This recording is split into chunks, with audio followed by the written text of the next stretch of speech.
so we have been giving this another coat. To be honest, we did this lot down here. So this is the sprue with the parts on. Obviously you can see up here the helmet, this is the original colour versus the Red Bull colour we've got. Now you might notice we've got some little speckles in this here. A little bit disappointed with those, but we can sand those out before the lacquer coat comes in, so don't worry about it all too much. You can get a lot of this back. Now, as you said, loads of ejector pin marks down there, but I've elected to actually not worry about them because they're going to be on the inside and nobody's ever going to see it, okay? And to be honest, this outer one, it's a decal that goes right the way over, so it's just a case of not worry too much about it. What it looks like, it's just if it's got texture, because you don't want those to be carried on and go through. But generally you can see all the rest of the parts there, all looking very nice, all done just like that. If we move through this guy here, this is the one that's had 2 coats now. Very smooth, we got no imperfections in that at all, really, really nice. No trouble with the seam on the top. And generally just looking around it, as you can see, catching it in the light, we've got no orange peel or anything else like that. So we've still never come across that again. Really happy of how this is. And to be honest, it is dry. This is actually dry to touch now, so you don't have to worry about it, although obviously, as we all know, enamels, lacquers, all that type of thing, never hold on to them. You will melt it, you'll put a fingerprint in it, okay? So always use a grip. Now it needs to have, I think, one more coat right the way over this, which I'm happy to do, and then obviously another thicker coat on the inside just to finish that off. The other reason for doing it as well, this has had its other coat, as you can see, looking very nice. And when we look at the two, you can see it's actually a slightly deeper shade on this one than this is, because obviously that's had one more coat than this. The more coats it has, the darker it actually gets. The problem, to be honest, is this guy. Okay, so down under here, you can see it in the light. So you see the little dot? Now actually what that is a reaction, I'm thinking, with the lacquer to what's underneath here. So you can actually see a line, catch it just in the light there, you can actually see this is the seam line running right the way through. Now from a touch point of view, you come along here, I can't feel it, okay, and it is dry enough to touch, you know, so don't think these things are wet forever. It's just obviously you wouldn't handle it, all right? But what I'm actually thinking is of leaving it, and then the lacquer coat will go over this, and obviously we've got decals that are going to go on the nose and they're going to cover all of this anyway. I'm just being a little bit imperfection, but this is what we're talking about. Some of the chemicals we use don't like lacquers, okay, and usually if you're just airbrushing with acrylics mixed in with a little bit of self-leveling thinner, you're probably never going to notice it. But what's happening is the power of these guys are physically melting everything around it. That's how it's adhering to the surface. It's physically getting into it, gripping it. That's why acrylics are so fragile. You can scrape them off. They're just sitting on the surface. They're very nice. They're very safe. Enamels, lacquers, what they actually do is get in there, bite that surface, get a grip. That's why you can't scrape them off. They're as hard as nails, and to be honest, that's why they're so good from that point of view. But the downside is, as I say, we've got a little effect going on down here where it's not quite liking this actual seam all the way through. Now, as I say, I would think lacquers would cure that, but what it's all going to get is one more coat over in the spray booth just to bring all this together. This is the other guy. This is our back piece.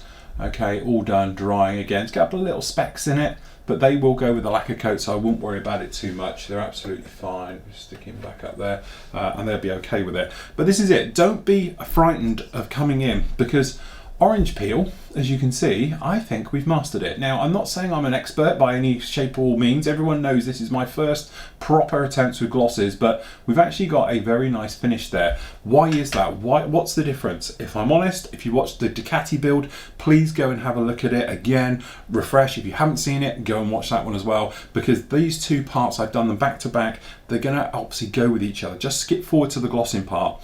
I'm doing things differently. I'm not gently building up layers, okay? This has had 2 coats and technically it's ready to go. I'm only going to give it a third because this has had 3 and it's slightly darker, but this should be about it.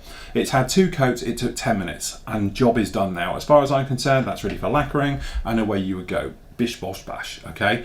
Previously, I would have primed it, rubbed it down a bit, made sure it's all fine. Then we would have come in with the first pass, extremely light, very thin, very low air pressure, and put it in. You can hear what my air pressure is doing. This is ridiculous. This is actually shooting around about 25 PSI, okay? If not a little bit more. I hate to think actually what it's doing in reality, but this is what I'm spraying at these days. And what you're doing, you put down a wet coat, high air pressure, because it's thicker. The thicker paint means it goes down. It's thicker, so it's got time to self-level. I think orange peel is a a bit of a downside of using thin paints, because it's a thin paint, it's a thin layer, and then what happens is it doesn't have that capability of allowing itself to self-level, balance itself all out whilst it's drying. It dries too quick, it puckers, you get the golf ball effect, or orange peel as commonly known in the hobby.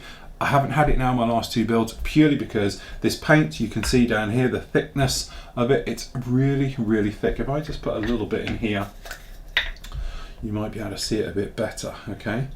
But this isn't milk, you know, you can probably see it down in here. This isn't just some little milky coat. This is very, very thick. You can actually see it's not just coming through, okay? So you need a higher air pressure, but you can see how well this is clinging to the side of the cup, okay? So this is probably twice as thick, sorry, as I've ever had it before. Normally I'd thin that twice. Very low PSI, 10 PSI, and I'll get a lovely glossy finish. Nowadays, very thick paint, very high air pressure. My major difference, if I'm honest, is I'm a lot closer. Traditionally, as I was spraying it, I would be something along the lines of here, okay, which is my sort of standard distance. You may have noticed we were doing it. I am literally 1 inch or literally just a couple of centimeters from the surface, and we're building away. And also I shoot away first, so you start away from you, so the overspray goes off everywhere, and then you're coming across, so that behind is really wet. So what happens is the overspray, when it hits that part, it's in wet, it melts in, and that is your secret. So you're working from one side to the other, and you're keeping it very left to right, very car paintery. So you're coming on, going across, nice even coats, and then you come out the back of it, and you end up with something like this, okay? But genuinely, I really feel that if you're in this type of position and you're shooting away from it, then you should have no problem at all, because you certainly don't want to be close to it. Otherwise, what's going to happen is you're obviously, you're just going to get too much of a build up. You're either that, or you get the dry bit being pushed over it. If you were doing it and you're working away perhaps from the other direction, things like that, all you're doing is causing overspray, and that overspray dries too quickly. It's got a lot of air around it, and you end up with sort of dry, horrible feel. But really, really happy with how this goes. So what I'm going to do, get over in spray bay, give these 2 parts 1 more coat each, just to bring them in line with the actual main body, and then we're going to talk about lacquering. Okay, so to be honest, next day, we're down here. You can probably see we've got beautiful finish on these. They're all dry, very handleable, no problem at all with any of these. Get you on different camera angles. You can see really nice, no problem at all. The paint went down, we've got no orange peeling, and to be honest, we've got a very nice, I wouldn't call it pure gloss, but as close to gloss as you're going to get with normal without actually coming in with a clear coat. It's very smooth. I think if you came along with a polishing compound, you could probably bring it up very nicely. Still got this slight problem on the nose, catch it down there, but to be honest, we've got the decal system going to go over that one, and it's had so many coats, we're moving on, okay? So actually what we're doing now is we've got to do the yellow at the top. Now for this one, we're actually using Tamiya's new bendy tape.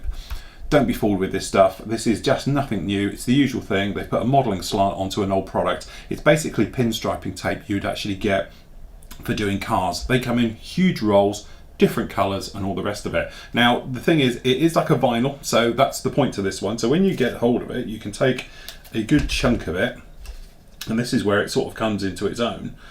You can actually come along. Now I'm going to do this one slightly back to front. Okay, so we want to put a good bit down, because as I say, you can pull and stretch this one. Now you've got this section down here. So what you want to do is have it in like this, and you physically get hold and stretch it, and you need to stretch it. If you don't stretch it, it doesn't actually work, okay? Because it's this stretchiness that actually gets it to conform around corners like so, and that's not a particularly good one. So we can just peel back, put it in roughly round to where you want to be, okay, and then you can slowly start to drag it round the corner till you get something like that, okay? This side, to be honest, is a lot nicer. One pass did it in there just like that, and it goes in, okay? As I said, this stuff is readily available with the automotive side of things. You can go on eBay, anything else, and technically it's a vinyl pinstriping tape, and away you go. It's nothing, as I say, the modelling slant, shall we say, has been put on there. Now I just want to move this one slightly, okay, because I'm slightly off skew of where it should be. It sort of comes more like that, so we make it a bit nicer like the other side. Okay, so that's both of those in and done. Very straightforward. So now what I want to do is mask up everywhere around it. So from this point of view, what we're going to do because this hasn't had a lacquer coat on yet, we want to be a little bit protective. So all we're going to do, run it on the back of the hand to take off majority of the stickiness, okay, and then we're just going to run this over around the areas just to make sure they are all fine. As I say, by doing this, you're just picking up skin cells and all the bits and pieces, so you're making sure you don't have it put on. Now you will or might notice the Tamiya tape doesn't like sticking too well to the vinyl tape, so just be aware of that when you're coming in and sticking things down. Okay, so what we're going to do, get this one masked up like this, like so, right the way around it to protect this, because obviously the last thing we want is any yellow. Now, you could do the yellow first, mask the yellow, then do the other one. It's personal choice to go around this one. I just got carried away during the painting phase. Probably hindsight, okay, maybe to be better to go the other way and do the yellow first. Just from a masking point of view, I think it would be a little bit easier. So all we're going to do, I'll do half and then we'll finish off the rest in a moment, but literally these bits down here, because it's almost tape on tape, we're not worried about it. So what we want to do is mask everywhere but this section, because being yellow and the blue, it's going to show up. Okay, so how are we going to actually do the yellow? I'll finish that off in a moment. Technically, you can go out and you can go to Hire Boy, things like that, companies like that. They have the correct colour of paint. Now, the colour of paint that we're after is a real funny one, because it is this orangey yellow you can see here. Okay, now if you was to come in obviously with a straightforward yellow, it's not going to work. It has an orange hint to it. I'm not going to pay 10 quid to spray that, to be honest, being tight. If I was doing more into Formula One, and perhaps I would be doing one in the future, then yeah, because it's technically it's around about £5 a bottle, but then you've got postage.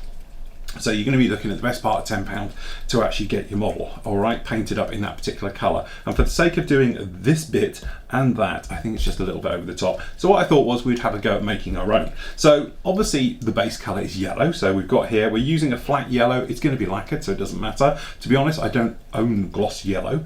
So what we're going to do is do this up. Now, to start with, what we're going to do is, if I can find it, just going to grab a little bit of plasticard. So we've got some down here we use for the Ducati and all the rest of it. I'm going to put it half on shot because the thing is the camera doesn't like it. We've got this bit down here. If you start tipping it in, you're going to waste your paint, because what tends to happen is you go too much, you try and compensate. Before you know it, you've got half a cup of a dodgy mix. Okay, so what I tend to find is I tend to do brushfuls down into a palette. Now obviously you could use anything for this. So what we'll do, we're just going to grab a brush, probably a little bit too big, a slightly smaller one might be nicer.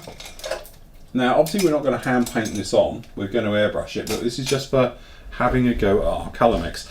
So what we're going to do, we're just going to put down here a couple of drops of yellow, okay, just down in here, just to start with. Alright, let's grab a little bit of paper towel. Clean it off our brush, okay. And then what we're going to do is going to grab some clear orange. So down here it's X26, okay, because this is what I think is going on, okay. And then again we're going to put a few blobs of it all down here, okay. So what we're going to do, we're starting here, we're just going to come down and we're going to put this in just like this. And to be honest, I made a bit of a hash of that because it's going to pull up the primer underneath, I feel. Okay, but no, I think we'll be alright actually, might be okay. Just to make sure, because I'm not 100%, let me just grab a little bit more here, just to show you. Okay, so what we're going to do is, I didn't think that ahead really, we're just going to take the orange colour first and we're just going to pop a little bit on here. Okay, now this is clear orange, you can see, alright. So happy with that, we'll wipe that off our brush. Then we're going to grab the yellow and we're going to put a bit in. We're going to give it a mix. So that's a 50-50 mix and it gives us this type of colour. Obviously, we're nowhere near it, alright. So that's 50-50, so we're going to grab a bit more. So we now know this is another brush full in amongst this lot. Okay, and it's well off still, so we're going to grab a more. So this is 3-to-1. And now we're starting to get in the ballpark. Okay, we're starting to get close now. So this is 4-to-1 ratio, roughly, all right? I'm not saying it's definitely yet, 4-to-1. Okay, last bit in here. This is 5-to-1, and we're starting to get pretty close. Okay, still a little bit orangey, but hopefully, I don't know how well the camera can see this. It's not looking too bad at all. The thing is, you want to put it down onto plastic card. Don't put it onto paper towel or something else like that. It won't give you the right sort of hue, but actually we're not that far off of that. So what we're going to do is just going to grab another brush full. Just down in here. Okay, so we know this is 5:1.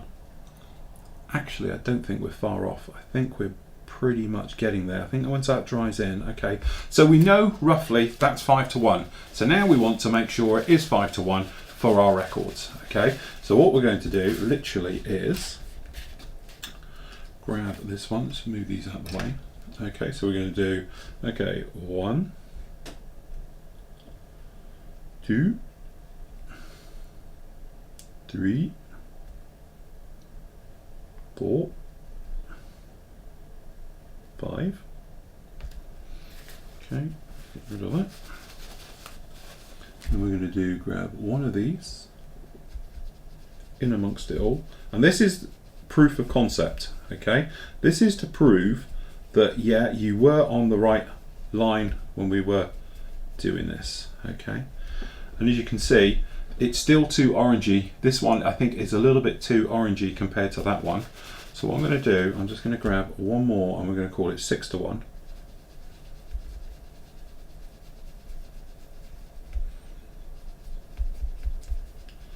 I reckon it's 6:1 ratio if I put my money where my mouth is. Okay, I'm thinking 6:1 ratio to start with. Okay, now this, as we know, is a decal just down in here, and I think that's pretty close. But what I'm going to do, I'm going to go one more. And why am I going to go one more? Purely because I can.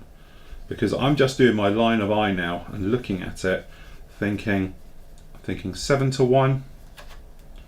Okay. Now you also have to allow, when you're airbrushing stuff, it goes even lighter again. But looking at the box and all the rest of it, this still looks to me a little bit. Okay. So what we're going to do is we're just going to grab them more. We're going to go 8:1 down in here. And I think that's pretty close. That is actually really, really close now. Okay. Pretty damn close. Okay. So then what we're going to do, just get rid of these. Let me get rid of that one totally. Just move that one out of the way a sec. Get rid of that. And I'm starting to get covered in it, which is always a worry.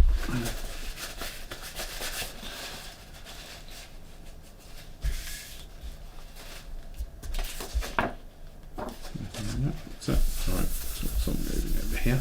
Alright, so this, to be honest, I think we're pretty much there. So what we're going to do is reprove our concept, and we're going to do it again. Okay, so now we're talking 8:1 ratio. So we're going 1, 2, 3, 4, 5, 6, 7, 8. And this time, because this is really thick, I think this is where the ratio is slipping. This stuff's very thick in here. We're just going to pick up a drop and we're popping it in.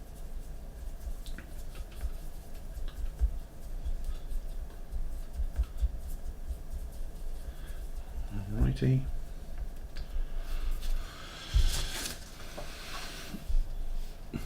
Now I think we're pretty much there. I have to say, I think that's it. Okay. I'm actually quite happy with that. I reckon we are pretty much in the ballpark of what that is. I think it's going to be close enough. What also you could do, if you're a little bit clever, is paint right up to the object, so you change that hue, all right? But actually, I'm actually quite happy with that. I think that is. So what we're looking at is an 8:1 mix with X26, okay, and this guy just down in here. Now, to prove this, we've got to do this end just like this. So what we're going to do, grab our airbrush. We know it's working well. We want to thin it slightly, so we're going to use the old self-leveling thinners as well, because hey, why not? We've used it with everything else. Just going to grab a drop. In fact, I'm going to grab a couple of drops. Just blow it out a little bit. Okay, then what we're going to do is we're just going to scoop some of this up and we're going to put it in the colour cup. So this thinner's already down in here, so we're just scooping this up like this. So it gives us 1/2 mil in the colour cup, which we like. Okay, it's a little bit of other colours in there. Alright, pop it down there, moving everything out of the way completely, because we don't want to paint anything else a different colour than what we want. And then what we're going to do is we're just going to pop this onto a stick. Don't need all of that. Just down in here like this. Cocktail stick.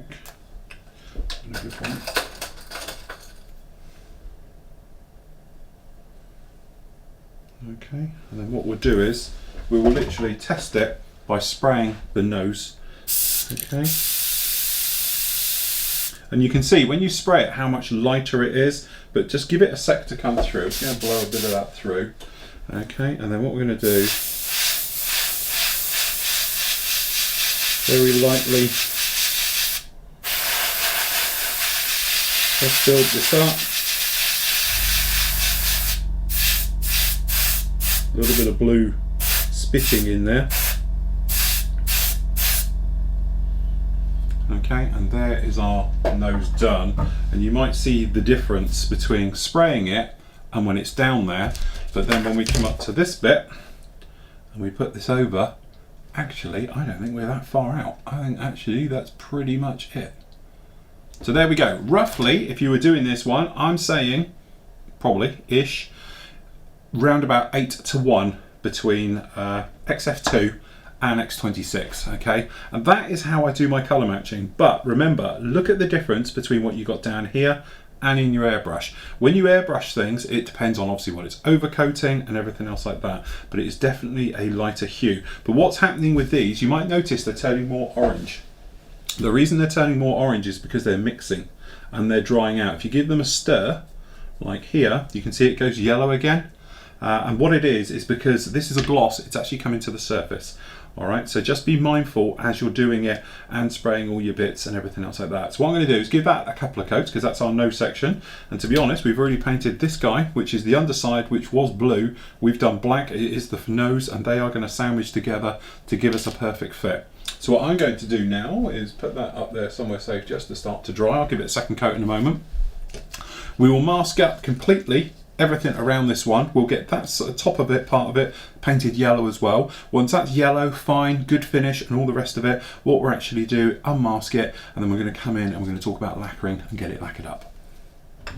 Okay, and there we go. So literally I have just unmasked it so we can have a look, and actually I am very, very happy with that. No problem with that at all. To be honest, it had maybe 3-4 coats down on there, but we've got the nose section as well. And I think when you bring it up, bearing in mind, don't forget we've got to have lacquer on top of this, but actually I think we're pretty much what we've got there. It looks a little bit more yellow perhaps down on the decals, but I think by the time this then glosses up, comes back, we are going to be as near as damn it. Also, to be honest, it's the first time I've used what I've done with it, the old wobbly tape Tamiya stuff, as say car painters mask one, really well. I was a bit concerned about overspray.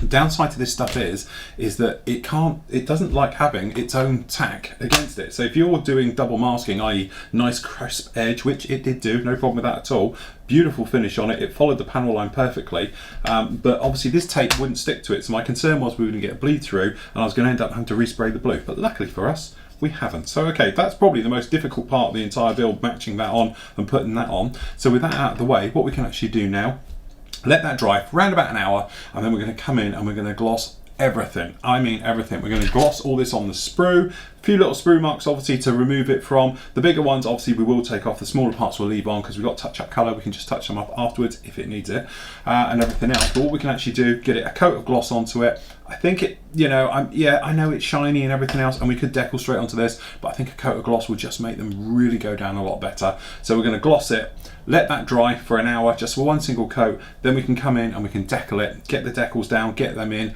re-gloss over the top, and then we can actually put the entire thing together.